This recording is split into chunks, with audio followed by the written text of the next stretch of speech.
ശിശിരകാലമേഘമിഥുനരതിപരാഗമോ അതോ ദേവരാഗമോ കുളിരിൽ മുങ്ങും ആത്മദാഹ മൃദുവികാരമോ അതോ ദേവരാഗമോ. എന്ത് പേടിച്ചു പോയോ? എനിക്ക് പാടാനൊന്നും അറിയത്തില്ല കേട്ടോ. പക്ഷേ പ്രണയത്തെക്കുറിച്ച് പറയുമ്പോൾ ഒരു മൂളിപ്പാട്ടെങ്കിലും പാടാത്ത ആരെങ്കിലും ഉണ്ടാവും. അതെ, ഞാനിന്ന് പറയാൻ പോകുന്നത് ഞങ്ങളുടെ പ്രണയം തുടങ്ങിയ കാലത്തെ കഥകളാണ്. ആദ്യമായി ഞാൻ അദ്ദേഹത്തെ പരിചയപ്പെടുന്നത് എൻ്റെ ഓഫീസിലേക്ക് വന്ന ഒരു കോളിൽ നിന്നാണ്. ഞങ്ങളുടെ കമ്പനിയുടെ ഒരു പ്രോഡക്റ്റ് അദ്ദേഹം വാങ്ങിയിട്ടുണ്ടായിരുന്നു. അതിൻ്റെ റിവ്യൂ പറയാൻ വിളിച്ചപ്പോൾ ഫോൺ അറ്റൻഡ് ചെയ്തത് ഞാനായിരുന്നു. അങ്ങനെയാണ് ഞങ്ങളുടെ ബന്ധം തുടങ്ങുന്നത്. പിന്നെയും ചില കോളുകൾ അദ്ദേഹത്തിൻ്റെ ഭാഗത്ത് വന്നു. കാരണം പിന്നെയും ഞങ്ങളുടെ കമ്പനിയിൽ അദ്ദേഹം പർച്ചേസ് ചെയ്യുന്നുണ്ടായിരുന്നു. ആ വർത്തമാനം 1 സെക്കൻഡിൽ നിന്ന് 2 സെക്കൻഡിൽ നിന്നൊക്കെ മാറി 2-3 മിനിറ്റുകളിലേക്കായി. അപ്പോഴും പ്രോഡക്റ്റിനെ കുറിച്ച് തന്നെയാണ് ഞങ്ങൾ സംസാരിച്ചു കൊണ്ടിരുന്നത്. പിന്നെ പേര് ചോദിക്കലായി, സ്ഥലം ചോദിക്കലായി, ചെറിയ ചെറിയ കുശലാന്വേഷണങ്ങളായി. അങ്ങനെ ഞങ്ങൾ നന്നായി സംസാരിച്ചു തുടങ്ങി. അങ്ങനെ ഞങ്ങളുടെ സംസാരം പതിയെ ഓഫീസിലെ ഒഫീഷ്യൽ ലാൻഡ് ഫോണിൽ നിന്ന് ഞങ്ങളുടെ മൊബൈലുകളിലേക്ക് മാറി. ഓരോ ദിവസവും എല്ലാ കാര്യങ്ങളും എന്നോണം ഞങ്ങൾ പരസ്പരം സംസാരിക്കാൻ തുടങ്ങി.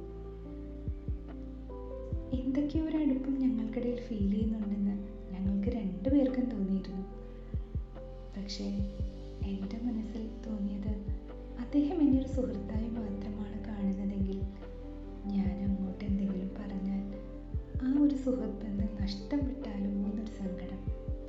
കാരണം അദ്ദേഹത്തോട് സംസാരിക്കാതിരിക്കാനും മെസ്സേജ് അയക്കാതിരിക്കാനും കാര്യങ്ങളും വിശേഷങ്ങളും അറിയാതിരിക്കാനും കഴിയാത്തവണ്ണം ഒരു 3-4 മാസം കൊണ്ട് ശബ്ദം കൊണ്ട് ഞങ്ങൾ ഇഷ്ടപ്പെട്ടു പോയി എന്ന് പറയുന്നതാണ് ശരി.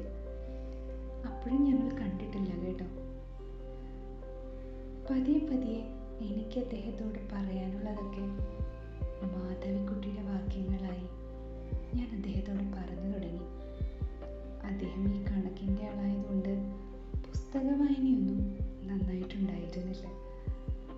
അതുകൊണ്ട് തന്നെ മാധവിക്കുട്ടിയുടെ എൻ്റെ കഥയും നീർവാതളം പൂത്തതൊന്നും അദ്ദേഹം വായിച്ചിട്ടേ ഉണ്ടായിരുന്നില്ല. മാധവിക്കുട്ടിയുടെ പുസ്തകങ്ങളിലില്ലാത്ത പ്രണയത്തിൻ്റെ പുതിയ പുതിയ വാക്യങ്ങളും വാചകങ്ങളും മുഖങ്ങളും ഒക്കെ ഞാൻ അദ്ദേഹത്തോട് സംസാരിച്ചു തുടങ്ങി.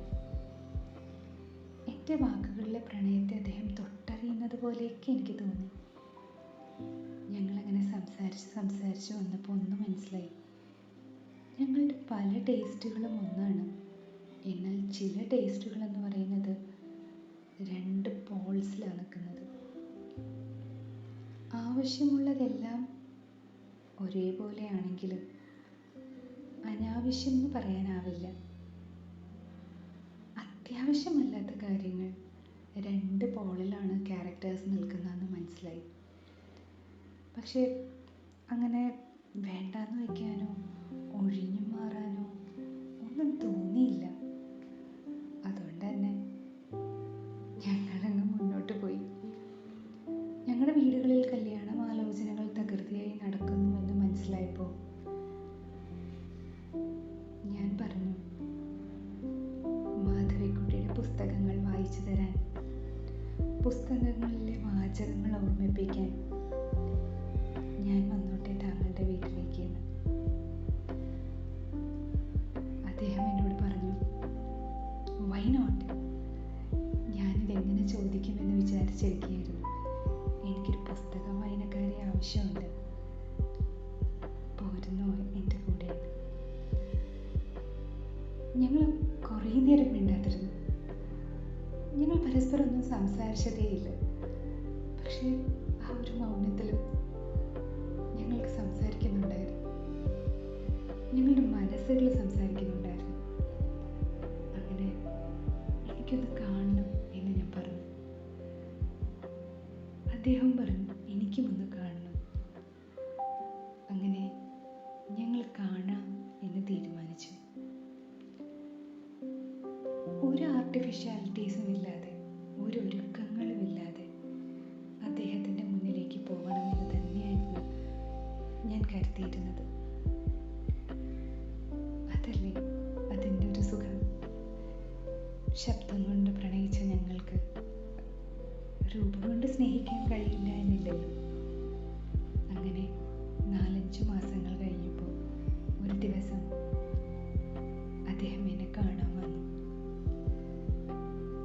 കാണാൻ വന്നു എന്ന് പറയുന്നതിനേക്കാൾ കാത്തിരുന്ന് ഞാൻ വരുത്തി എന്ന് പറയുന്നതല്ലേ ശരി?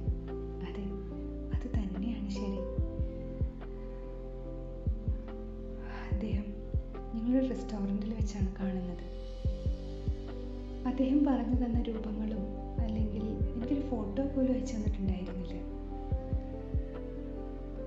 ഒക്കെ വെച്ച് എൻ്റെ മനസ്സിലുള്ളൊരു രൂപം വെച്ച് ഒരാൾ എൻ്റെ അടുത്തേക്ക് നടന്നു വരുന്നുണ്ടായിരുന്നു. ആ നടന്നു വന്ന ആൾ എന്നെ കടന്നുപോയി. അത് അദ്ദേഹമായിരുന്നില്ല.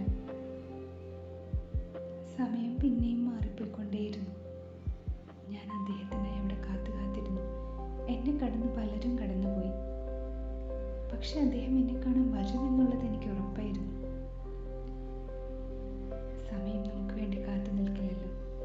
പക്ഷേ